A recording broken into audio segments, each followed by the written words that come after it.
Anthony, like how are you? Very good. How are you doing? I'm very well. So this is soon, yes. RRSP, but let's deadline, just, yeah, the deadline, so we want to have it in, but if people are going to miss this year's deadline, they're still, this is very helpful for them because they can look at doing all year round. Yeah. But I don't know what a TFSA is.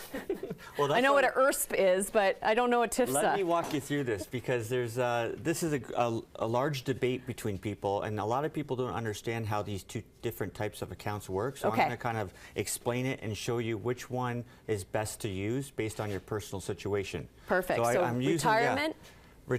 Registered retirement savings plan and tax-free savings account. Oh. So that's what the TFSA stands for. Perfect. And the RRSP. Okay, and both are probably good? Yeah, both are great tax plans that we have to use for our investment. So whether you're saving for short-term or long-term, these accounts are probably going to be worked into your savings plan somehow. Okay. So let's go through this. First of all, the RSP is turning 60 this year. So it's been 60 years that crazy, the RSP has been around. And the TFSA is 8 years old now. So this is the young one. Yeah, this is the baby. So it's pretty impressive pipes here. I was going to say, the young one's doing well, eh? But hey, this guy's doing pretty good too. Not too bad at all, yeah. yeah. So let's talk about the benefits of when it's best to use an RSP. So how an RSP works is you get a tax incentive when you invest money into it, but the downfall is that when you want to withdraw money out, you pay taxes. You pay tax at that point. Yeah, so when you understand the best use of an RSP is for somebody who is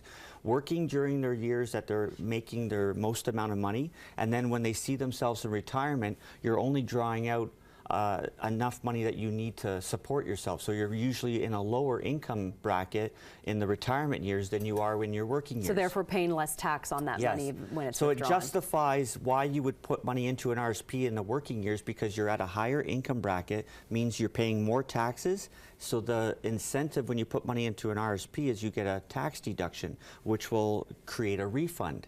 And so that's really the main motivator why people buy an RSP, is because they want that tax refund. Right, and you're saying if your income is above $45,000, then an RSP. Yeah, because RSP there's tax brackets in Canada, and so the more income you make, the higher the tax bracket and percentage taxes you pay. So where it gets kind of to a good benefit of the RSP is people who are earning 45 and above. Right now, that puts you at about a 30% tax bracket. So any money that you would put, if you're making north of 45,000, you'll get 30% back. Okay. So in situations where you're using an RSP, let's say that you have no company pension plan and it's up to yourself to Which is the case for a lot of people anymore.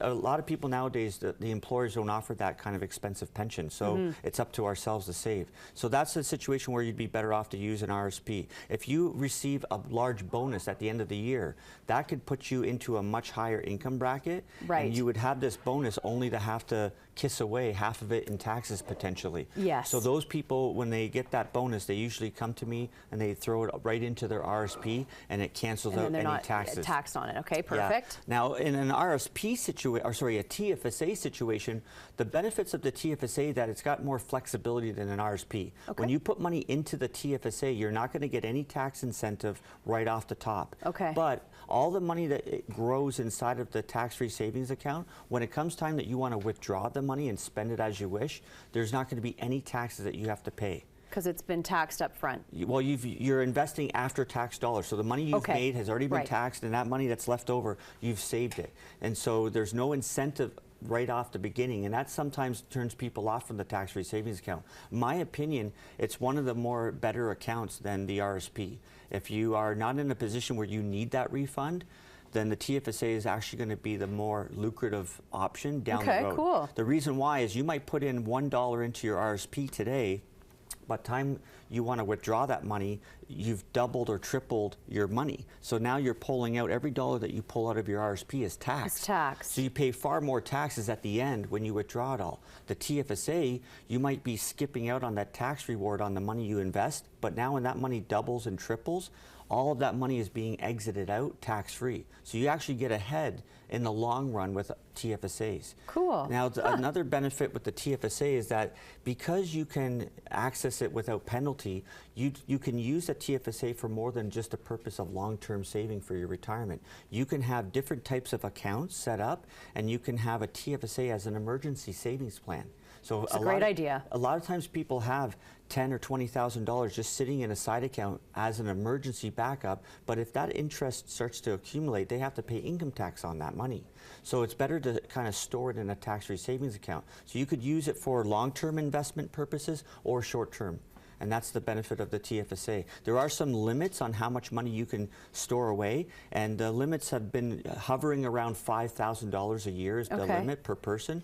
And since it started in 2009, we're a cumulative total right now is $52,000 that's available for a room. So if you have never opened up an TFSA, you could put this much in this year. That's how much, and every year it keeps being added. The limit grows. So right now it's at $5,500 is the limit per year. Who knows what the government might adjust it to down the road?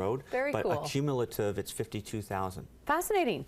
You broke it down, as you always do, so well, Anthony. Thank you. RSP versus TFSA. For more information on Anthony, you can check him out at capfinancial.ca.